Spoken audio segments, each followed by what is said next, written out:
else will break your heart. I'm never gonna hold you back.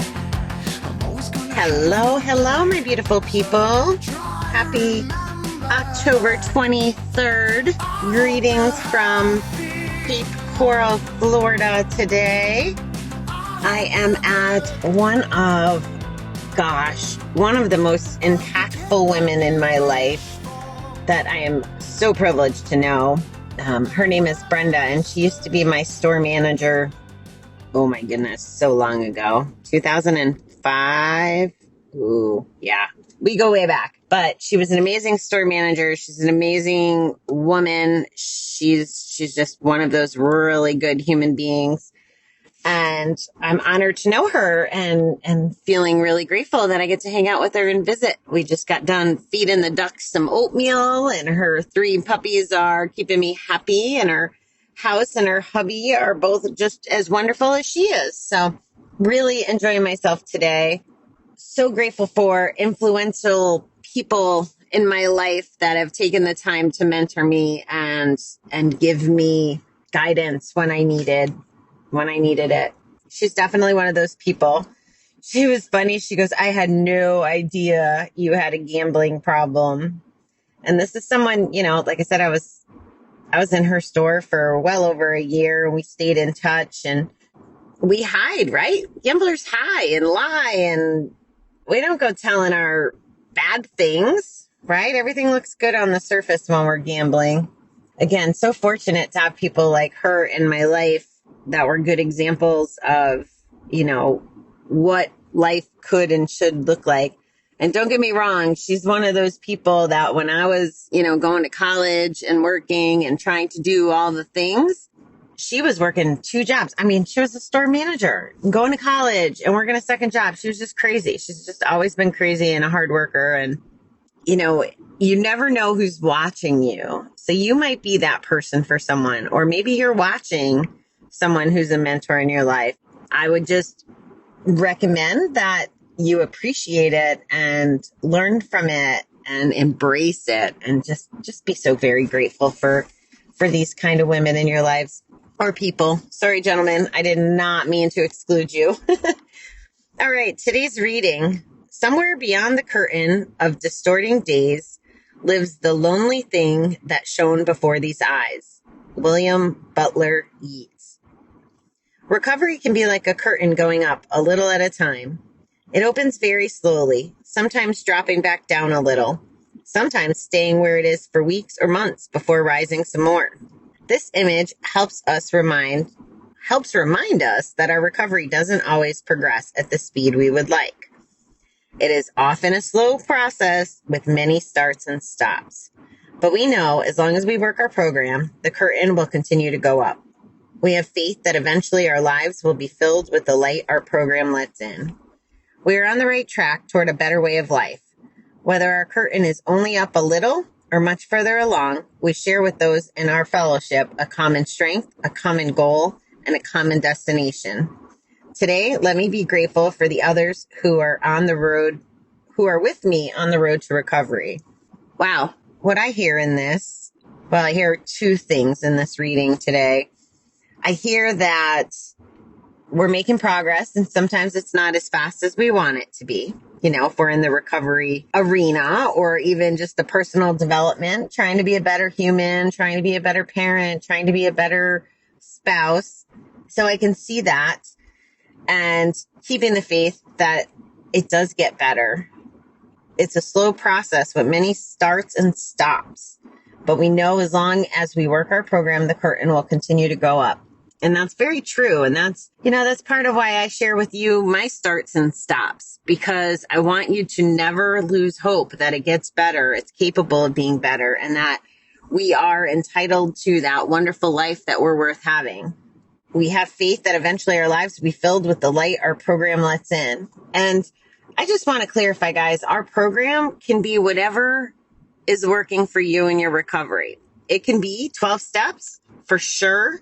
It can be group environment, like what I deal with at the center and that group. It could be just the circle of friends that you have that have had their own, rough times or journeys, whatever that looks like. that you have stuff in common with, that you guys can lean on each other and support each other. We are on a right track toward a better way of life. It says that, and it's true. When the curtain is up a little or much further along, we share with those in our fellowship a common strength, a common goal, and a common destination. And for me, what I'm really, really appreciating right now is that common destination. So I've seen my family in Colorado and my friends in Colorado, and their destination geographically might have been Colorado, but it was about being with the grandkids and having a good quality of life. And now here I sit in Florida, same thing. My girlfriend's house that I left this morning, her destination was Florida, but she's centered on her family and having a nice quality of life that she wanted, where she's now an entrepreneur and her husband's an entrepreneur and they're having that quality of life. And then here I am at my, not my final destination for the day, but visiting this friend. And again, it's not about the geography of Florida. It's about the quality of life. She's not a slave to retail anymore.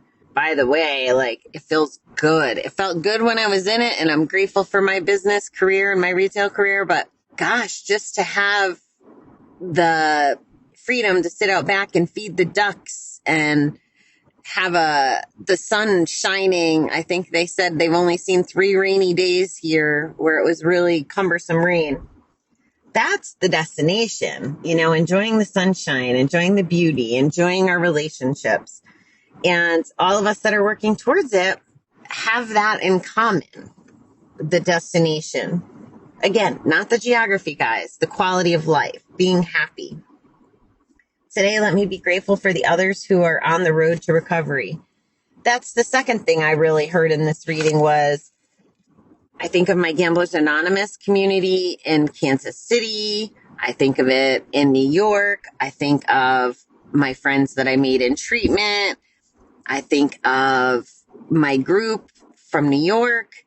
And these are my people. And especially the gambling community, gambling recovery community more specifically, like, we totally get each other, right? Like, we've all been through similar stuff. It might be different, but the underlying, like the hiding that I mentioned, that, I'm air quoting, normal people don't know that we're lying and hiding. And I want to say, devious. I don't know why I wanted to put a C in there, but we can really relate to them. And having those bonds, going back to the good old bucket, if we have those bonds in that community of people that relate to us, that's one way of filling up our bucket with the positive.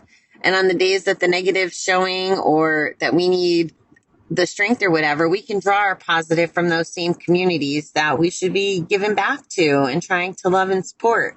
So I absolutely am grateful for my people. I was happy to see today in one of our groups that someone asked, what are you doing for the pandemic? And most of the thread in the conversation were a lot of positive things, riding bikes. I'm working out, I'm reading more, I'm doing more puzzles. I'm sure that it's the ones that are doing the little steps, right? Lifting that curtain a little more and more, are having those positive vibes. And by taking action on those things, instead of dwelling in the pandemic and dwelling in all that's wrong with the world, they're moving their recovery forward. And I love that we're doing it as a community instead of as individuals. So easy, right? We isolate when we're gamblers. We totally isolate. Like me and my slot machines, my BFFs. That's really the extent of it when we're gambling. So please take some time to look around at your communities. If you don't have a community, start reaching out. The chances of you being successful in recovery and getting to whatever your destination is, whatever your ideal life looks like, will increase greatly if you do this as part of a unit instead of fighting the fight alone. So keep that in mind. I also, before I run, I want to share one little thing with you. I've done a couple interviews on some other podcasts, and I just want to give a shout out to Brian and the Vulnerable podcast. I lost track of it with traveling, and it released on October 6th. So if you're interested, or if you just want to give a little love to a man who is supporting, my mission by letting me share my story, we talk about being vulnerable. That's what a show is all about. And it's a little different than maybe how I show up for you guys on my show, because he was asking me questions. It's really weird to be the interviewee instead of the interview. But again, the Vulnerable podcast, I encourage you to check it out, whether it's my episode or someone else's. Just give them some love, downloads, and people having the opportunity to hear good things like this. They're both are equally as important. It's actually more important for people to hear the message. But if you can pay him back with some love, I would really appreciate it. Check out the show. If you want to hear a little twist on my story, that's cool too. I'm glad to have you along for my ride. I'm grateful for you guys every day as well. So that's my scoop. I will be leaving and head into the final leg of the trip, where I will get to go just kind of relax for a couple days and then go see a couple parks here. So we're getting in the home stretch, guys, and then you'll have my boring old routine once I get home.